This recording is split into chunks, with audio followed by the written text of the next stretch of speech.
I just think that there are areas, there's placements around the world that produce this wealth of unexplained phenomena, and Bempton is no exception. You know, without being disrespectful to any TV program, when I look at what's being shown, and I see the people going to ad breaks on lots of screams and excitement, and you see it, then they come back and there's a chink of light in the sky. It's all there, it's got all the ingredients. I think we're looking at one of the strangest places on earth.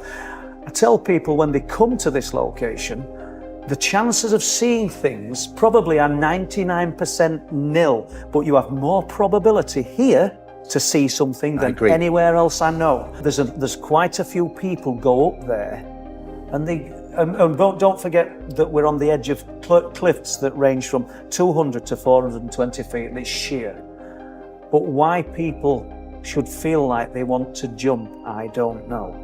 But a guy came up about 2 years ago with his sister and her husband, and he was a spiritualist, a medium. Now, I don't know how much faith people put in mediums. I don't know a lot about it myself, and I didn't know he was. And his sister said to him, "Are you feeling anything, Mark?" We may as well say the name, it's not a surname. And he goes, "I don't normally feel anything negative, but I'm getting the urge to jump." He says, "I feel like I want to jump." There's a young guy, when I say young, he's 34, comes up to the cliffs.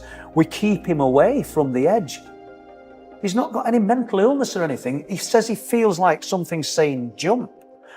I went up there in 2019 with a lady, her son, who I think her son were about 30 at the time. And as they're looking at the RAF base, they say that a band of light lit up in one of the doorways like a fluorescent tube. Now, for people who aren't aware or familiar with this location, there's nothing but grazing cattle go in these buildings. There's no windows in them, there's no doors, there's just openings. So that couldn't have happened. But as they're seeing this, I look over to her son, 30-year-old man, well adjusted for all intents and purposes, and he's climbing the fence. And I go and drag him back. We don't make a hasty retreat, we just go after that. It was a bad experience for him. We didn't really know what had happened. I couldn't understand it. She came round to our house later, and she said her son's name, and she says, "He'll never go again." I said, "Why?" She said, he said he could hear all voices and screaming and distressed calls in his head. And I don't even think he were aware he were climbing a fence. There's been 2 occasions up there that I've felt extreme fear, and I mean, like a blanket of fear's dropped over me. And I believe, I don't know whether it's a get out of the area fear. I don't know what it was, but I felt that fear, and I've heard other people talk about the fear. Do we create the stage for what is being seen and what is being experienced? And I think in some respects we do. UFO researchers see UFOs, ghost hunters see ghosts. And every facet of the unexplained in between those two fits in its respective box. But that's been the problem, I think, for far too long in the subject of the unexplained. Because there's a bleed through that runs through it all. And I think researchers in their respective fields have chosen to ignore a lot of that over the years. And, well, I'm not prepared to do that. And a few examples of the bleed through. The intermind communication. So we've got the alien abduction scenario. So, I don't know, some individual, man, woman, or group of people find themselves at the mercy of these unknown others. And in some instances, these beings, these intelligences that exist and operate from behind the firewall of the unexplained, speak to us in our minds. How does that work? Because they know more about the workings of the human mind and the human than we know ourselves. Is it an exotic science, or is it, I don't know, some natural ability that we don't understand? I don't know. But let's take this a step further and go to the cryptid scenario. So they've got the hunter in the forests of America. Does not believe for 1 second that the notion of Bigfoot, Dogman, werewolf, anything, nothing like that could exist. It's complete rubbish. Until that fateful day that one of these things steps out onto the path 25 yards in front of him. A monster. 8 foot tall, 500 to 1,000 pound, and he believes he's going to get torn from limb to limb. So what does he do? He's got a gun, a 30-yard 6, and raises the gun. He speaks to him in his mind. There's a voice that's saying, I don't know what the exact words are, but it's advising him not to do it. That is not the voice of a primal monster or a beast. That is the voice of intelligence. So is it, as Steve and Barry would say, just the phenomena displaying a different mask? I don't know. You know, we're just throwing the hooks out here. Let's go to the spiritual medium, the clairvoyant. And in some instances, whilst relaying messages from spirit, from the other side of the firewall, they get voices in their heads, clairaudience. Is it not the same exotic science, the same phenomena that's working its way through it all? I think it is. You know, I mean, there's no right or wrong answer. We're just searching for clues and searching for ways to work out what's happening. So we've got the light and sound equals distraction. So we've got the couple, the man, the walker on the cliff tops, and I'll use the area that I research of Bempton and Flamborough and Speeton. And there's a flash of light. And for a second, they're kind of baffled and think there must be a storm out at sea or something. And, you know, carry on their journey. Get back to the car, it should be 9 o'clock. It's 11 o'clock or 10 o'clock. An hour or 2 hours of time have elapsed. And there's this gap in the time between the time, which people can't quite work out. And then we've got the walker in the forest, in the wood, on the moors, the hunter, the backpacker. Here's a snap of a twig. That's the distraction. Focus on this distraction while the real magic's taking place in this hand. And then they've descended into this strange lower silence, this disjointed reality that's enveloped them, and atmosphere usually followed by fear. So a few examples, I think, of the way the phenomenon is weaving and the stream of the sameness between it all. RAF Bempton. This is the disused RAF base that sits on the edge of the East Yorkshire coast above the 350-foot cliffs at Bempton. The RAF came to the area in 1940, and in that year, they set up camp at Flamborough Head. But they discovered that the elevation in 1940 was not enough for their needs. So in the same year, they moved to Bempton, and there they stayed till 1970. What you're looking at there are the skeletal remains of the radar base. But below ground, there is what's called a Type 1 rotor. It's kind of a labyrinth of passageways and rooms that formed the radar base during the Cold War years. Its outer walls being 10 foot thick, ceiling 12 foot thick, designed to take the impact of a 1,000-pound free-fall bomb or a near-miss nuclear blast, so a pretty impregnable fortress in its day.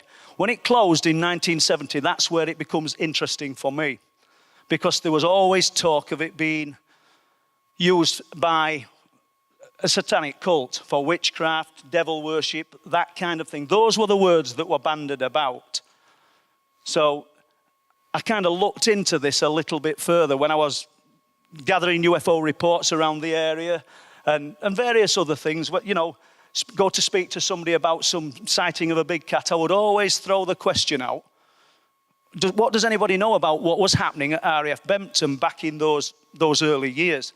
And invariably you would get, oh, they practiced witchcraft there, or they did devil worship. And for a while, I didn't get that far with it. Then I met other people who told me that they'd been down there in the 1980s and they'd witnessed things. They'd seen circles in the floor with animals sacrificed in the circles in the floor.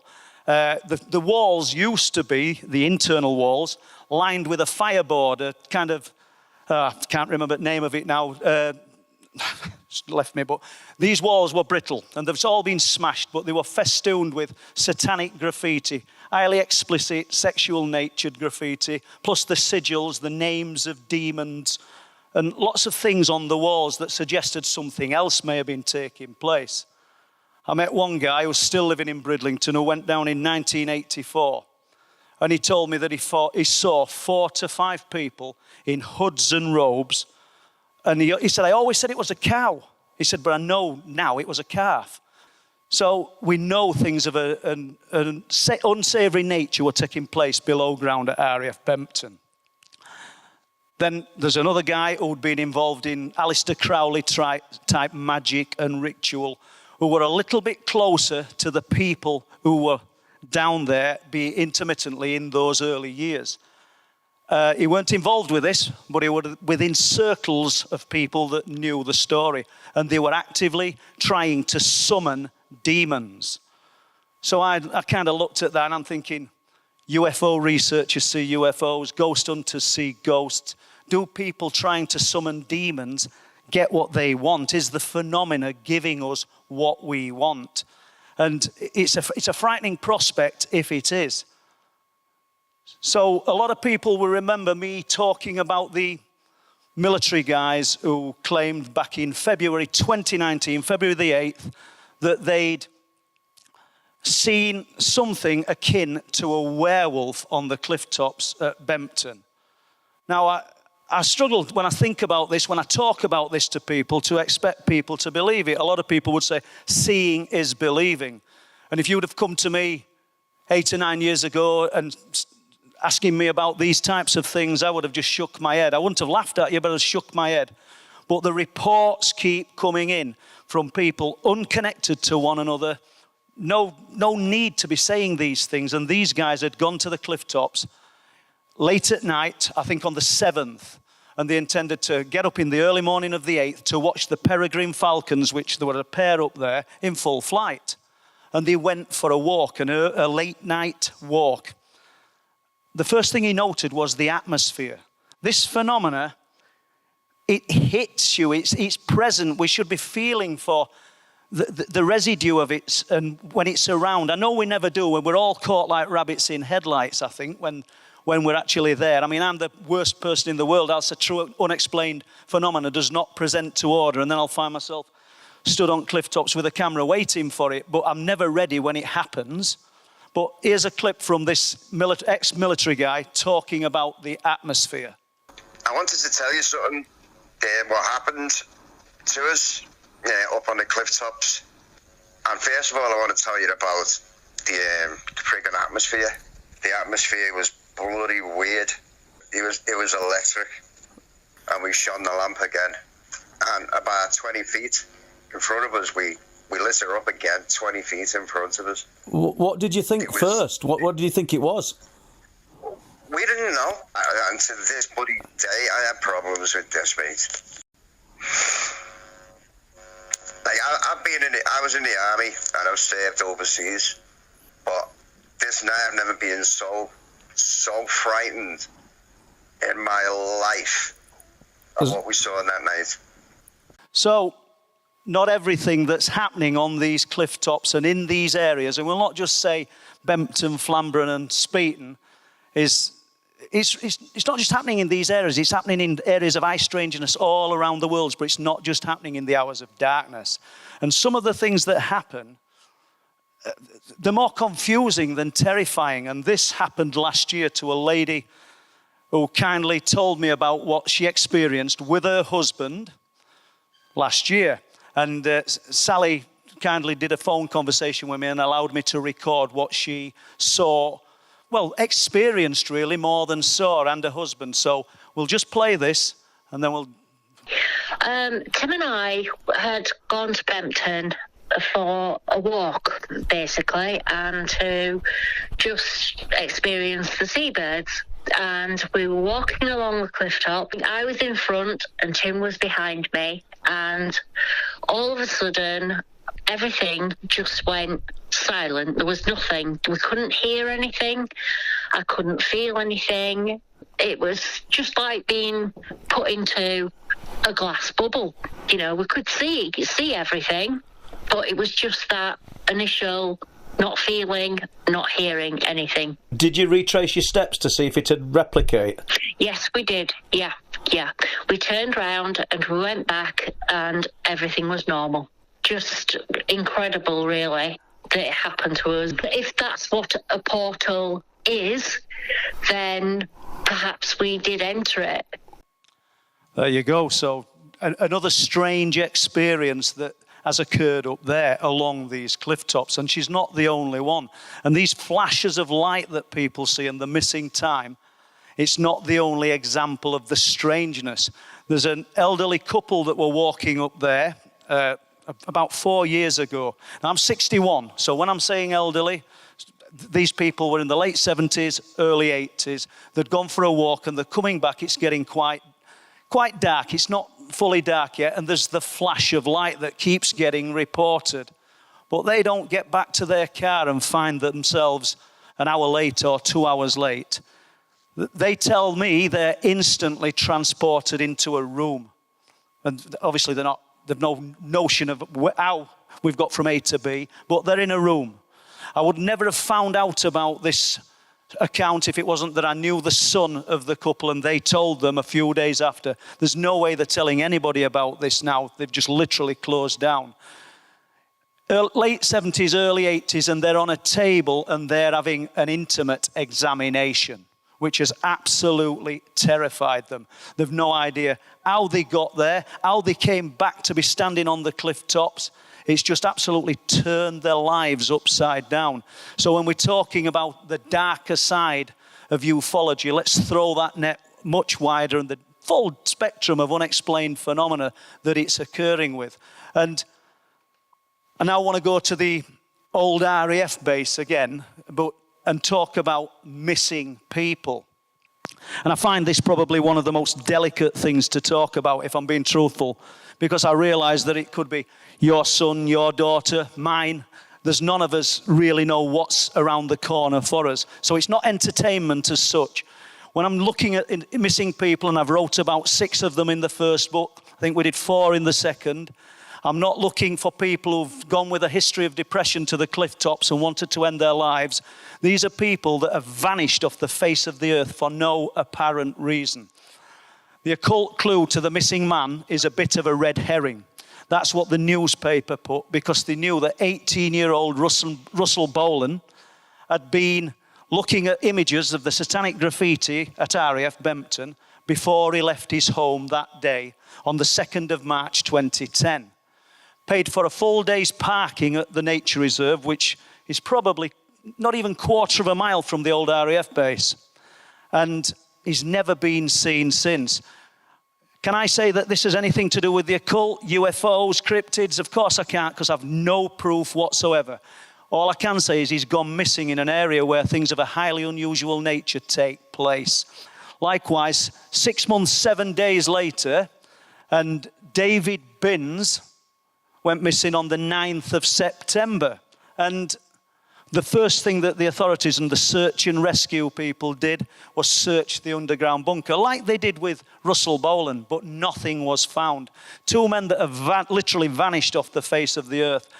If time allows, I'll do a few more of these towards the end. I'm sure it's aware. Yeah. I'm sure it's very aware of what I'm doing up there, and I'm trying to capture some kind of evidence. I'm my own worst enemy, because I say to people, true unexplained phenomena will not perform to order.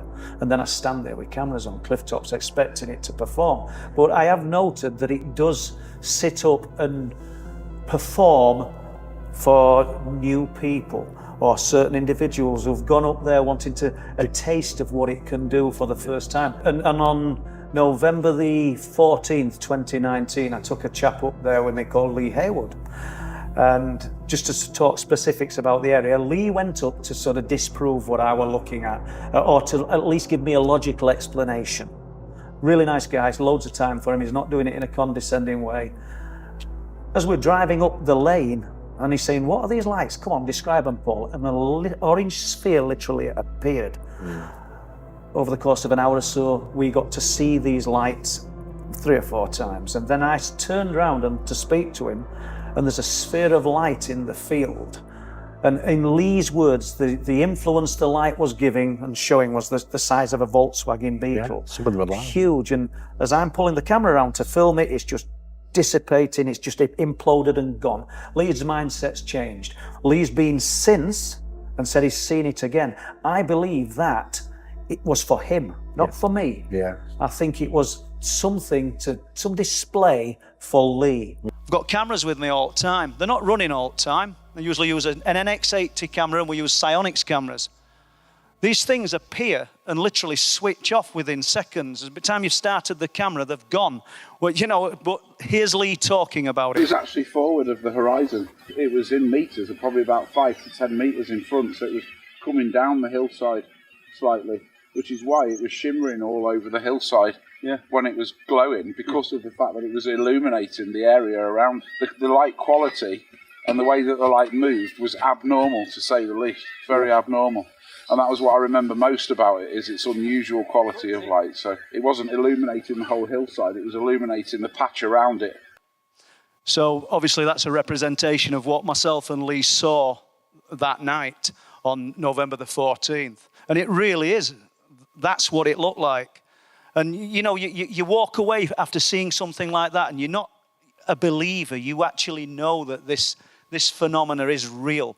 As fast as I was turned away, and as fast as I was turning round to speak to Lee, this thing, and put the camera on, this thing was imploding and it had gone. Whilst we've been up there last few years, we've got many examples of fleeting glimpses of the phenomena. And there's a few frame captures there, and I just want to play a few seconds from each. There's much more, but I will be using them in some projects that I'm doing with Chris Turner and Les Drake throughout this year. But a lot of strange things have happened on this hill. So just before we get to that, this location within the zone of strangeness is where in 1998 the rock anglers claimed the spaceship landed. This location is also the place where Bob Brown, who's in audience now, and my daughter Gemma saw a square of white light kind of open up on the hillside and disappear. Later that night, she claims that something was growling behind her as she sat watching TV. It's crazy. So did she experience the hitchhiker effect? You know, I don't know. But there's many, many things. This location where somebody else has sat in audience had a quite frightening experience only about 3 months ago, and I was with them. So there's lots of things happened, but we'll just touch on this footage now. Hey up. Look at it's coming back now.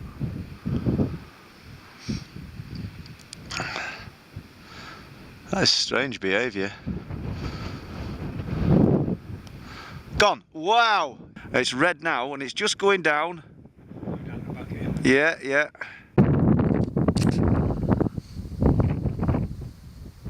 Here, and again. Look. Oh, there's two there. Three. Yeah. Three. Yeah. There's one on the far right of it. There you go, yeah. Two again.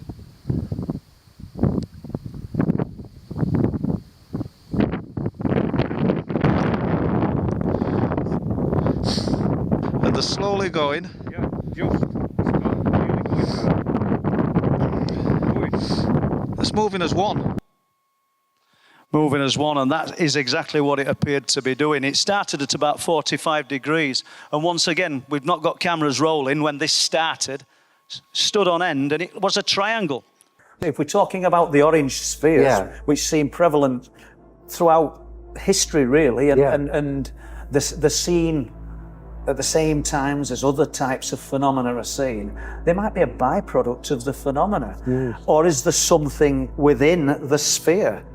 I spoke to an MOD contractor a few years ago, and I've written about him in one of the books, and he saw the spheres whilst working, I think he was in Cornwall, and he looked at them from high-powered binoculars and said he could see copper-coloured pyramids inside. But that night, he had the most horrific dreams that he said were more than dreams. He saw things of a horrific nature. We're going to get graphic. He saw his family members being torn apart in these dreams. Before he went to sleep, they went to bed, the TV came on downstairs, and it was like white noise that they could hear. They went and turned it off. It did it again. It's almost like the film Poltergeist, you know? There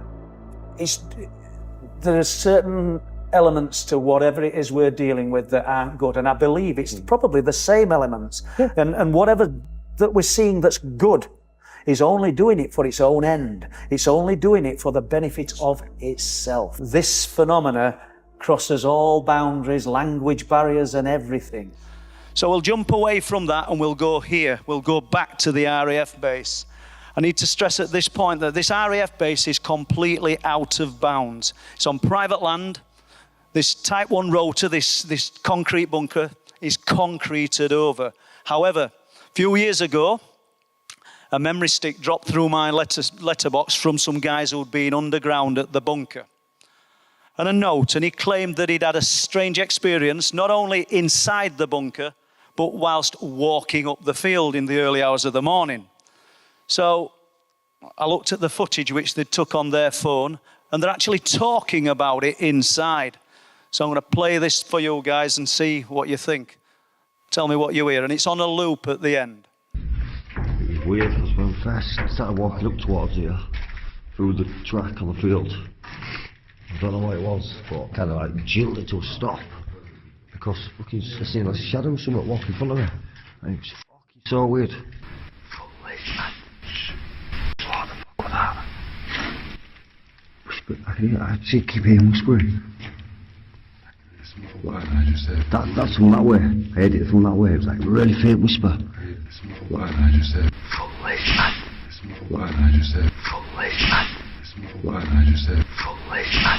Fool is man. I think that's what I'm hearing. We've obviously lifted the audio, and there's quite a lot of footage with more whispering on it. And Mick Parker, who's a music producer, has listened to this, and he says it's not the voices of the men below ground. So strange. So are we dealing with the residue of the people that tried to summon demons back in the 1980s, or is it just the phenomena presenting in a different guise from behind the firewall that none of us seem to be able to penetrate? You know, there's no right or wrong answer. Your answers and your thoughts are just as valid as mine. So let's jump away from the cliff tops now, and we'll jump inland to these fields. Location is key to the multi-phenomena deceiver. And I really think it is. And where we're going here is off the cliff tops to these fields, I don't know, half a mile from the cliff tops. And back in 2017, myself and Mary, my wife, we went and gave the vagrant who lived in Danesdyke some food. It was New Year's Day, and we often took him stuff. And he told me we'd just missed the police, and they wanted to speak to him because he lived in a remote area, to ask him if he'd seen anything unusual. In particular, highly unusual looking dog, which is interesting, isn't it, when you think about what people have been reporting seeing on these cliff tops. So I found out where these fields were, found out who the farmer was, met him. We became really good friends over a few years, well, we still were. And I asked him if I could help him kind of decide or find out what was happening with his livestock. He'd lost 27 sheep when I got involved. He'd lost 50 when it petered out 2 months into 2019. I was on those fields between 4:30 and 8 a.m., 3 to 4 days a week. He did the other days, he went between 8 and 9. I heard voices that were around me. I'd got a thermal camera, remember, so even in the darkness, there was no one around, but I'd heard voices. We'd seen flashes of light, and we'd found these carcasses that were in a terrible state. But it changed. The farmer was always looking for an earthly explanation, and I didn't talk to him about anything different, even though I suspected something else was happening. Anything that's going to strip the facial skin off an animal, remove the eyes, remove the ears, and then not eat the meat is not any land-based predator that I know. And there's only fox and badger that probably would do that, unless we're talking about the work of man, and the farmer was of the opinion that it could have been any one of them three. But it changed on June the 28th. And when he came to the fields, and the day before he'd set one of these sheep runs up, 3 panels and this corridor, it'll hold roughly 6 to 7 sheep, nose to tail. And there was 300 to 400 sheep on the field, and with the aid of another shepherd and 2 dogs, he would try and funnel the sheep through this corridor, and there was liquid in the bottom, which would treat the sheep for parasites and foot problems. The sheep hated it. They probably could smell it. It involved pain. They did not want to go in.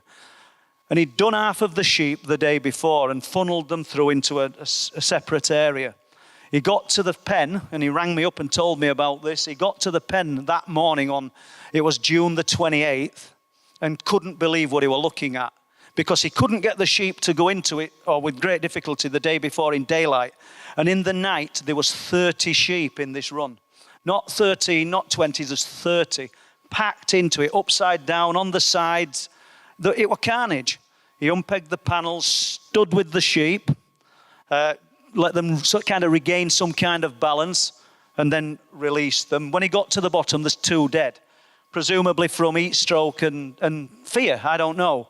But that changed his mind. From that moment, he realized something very, very strange was happening, because he couldn't believe they could have got into that steel run. My mind immediately went to the bulls in the container at Skinwalker Ranch, and, you know, the similar scenario. So lots of things happening on and around these fields in those months. That's another thing. When you get reports of these small, I don't know, what do you call them, celestial type beings, you often get them around earthworks and burial mounds, or you get these reports. And there's a burial mound that's famous called Willie Howe. And there are reports going back to the 12th century documented by William of Newburgh, who talks about men, or a man should I say, riding home late at night on his horse, sees a huge glowing hole in the side of the burial mound, and looks inside, and there's a banquet being performed, and there's hobs and goblins, a myth and legend that's just been added to, but I don't believe it started like that. I think there is some reality to it. Just like, are we creating folklore? When I talk about myself and Lee Haywood seeing the huge sphere of light on the hill, in the 12th century, would that have been described as a huge glowing golden doorway in the hill? It possibly could have been. June, the year of June, seems to be prominent in this area, and it's the aircraft that have gone down off what we'll call the head, off Flamborough Bempton, Flamborough Head, 10 to 15 miles off the head, over this negative magnetic anomaly. The research points to something highly unusual taking place. Can I say it's UFO related? No, because I haven't got that proof. But June the 15th, 1998, tornado goes down. June the 15th, 2020, F-15 goes down. I think it was the 7th, there's a Buccaneer, and there's a list of aircraft that have gone down in June. Why the month of June? And the synchronicity of the F-15 going down, even if we say that's just coincidence, it went down, and the newspapers and I would imagine the black box would have recorded the time it went down was 9:40 a.m. Interestingly, a few miles up the beach, they found a body, and then at 9:40 a.m. Not the pilot, a woman's body. Is that a coincidence? Let's go to 1985 and go to December the 12th, and another tornado goes down over the magnetic anomaly, over this zone, which I've called. We'll jump to the sub-universe in a moment, but over the magnetic anomaly. 4 days later, a trawler, a little fishing trawler, 3-man crew out of Bridlington, trawls up the navigator in his ejector seat. Unfortunately, obviously, the man's deceased. It's the North Sea. It's akin, I suppose, to a child with a minnow net finding a penny in a huge pond. But that's not where it ends. On the same day, on the 16th of December 1985, a second trawler, 36 miles away, trawls up another airman in an ejector seat. But it's not the pilot, and there's only one aircraft crashed. So there's your coincidences, but when you actually think about the vastness of the sea, you think this is not possible. But that's not where it ends.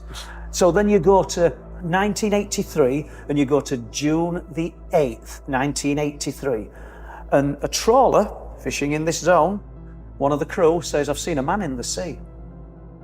Scratching their head, other crew members, it can't be. He's 8 miles out at least. And if you fall into the sea off a boat or crash in an aircraft, if you've got a full immersion suit on, your chances of survival are less than 1 hour. So this guy's in, the humour their crewmate and sail out, and sure enough, there's a guy in the sea. They retrieve him.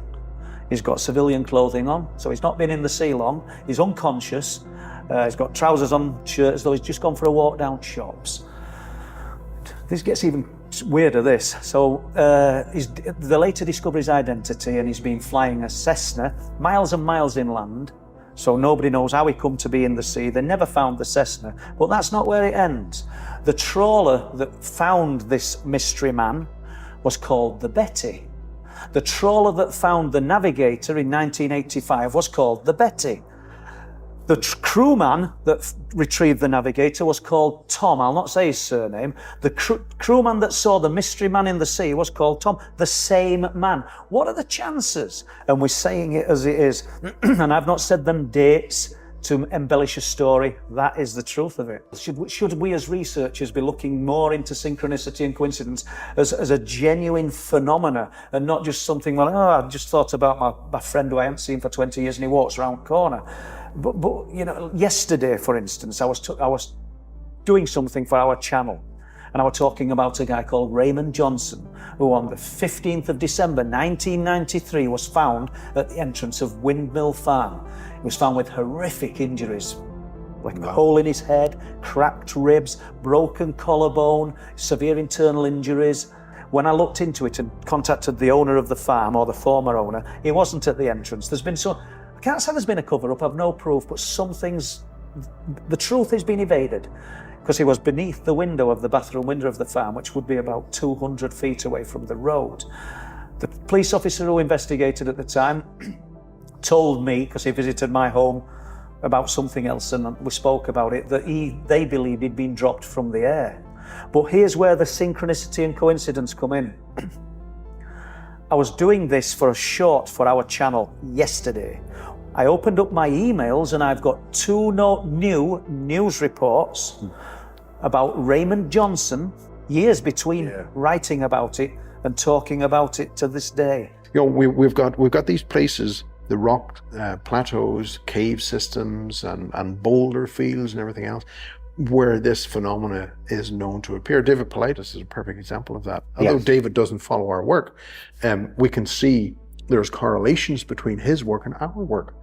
Where we see where the strongest magnetic anomalies are correlate with David's work to show that the biggest batch of people that disappear within national parks disappear within boulder fields, according to David. And that crosses over into our field. There are many other different areas that triangulate into ours, which now we're starting to pull this information together to see what is this picture painting.